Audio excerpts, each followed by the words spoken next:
A new report out by a group called the Food Trust says people in Grand Rapids have limited access to healthy foods, which leads to health issues. New tonight, 24-hour News 8's Tom Hillen is live in Grand Rapids with what's being done to try to change this. Tom? Well, good evening, Brian and Marley. If you live in the inner city of Grand Rapids, coming across grocery stores like this Family Fare here in Fulton Heights isn't always common, meaning for many here, it's difficult to find access to healthy foods. In Grand Rapids, we do have a big concern around accessible, healthy food options.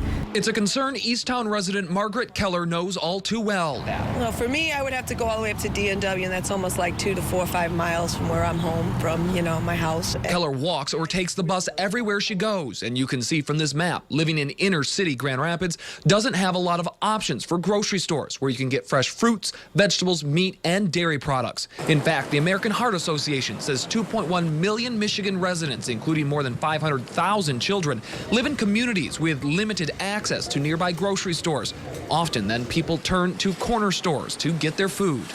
So we have higher rates of diabetes, cardiovascular disease in low-income populations, often because their resources for food are those bad, calorically dense, nutritionally depleted food items that create long-term illness.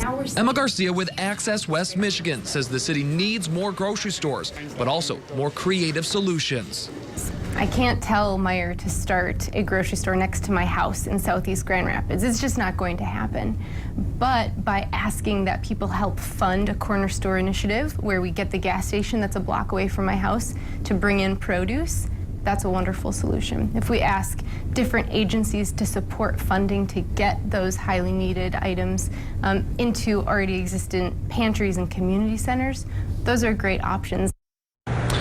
Garcia says there are groups here in Grand Rapids working to get some of those good solutions working, and she says starting this conversation, raising awareness about this issue, is a move in the right direction. Live in Grand Rapids, Tom Hillen, 24-hour News 8.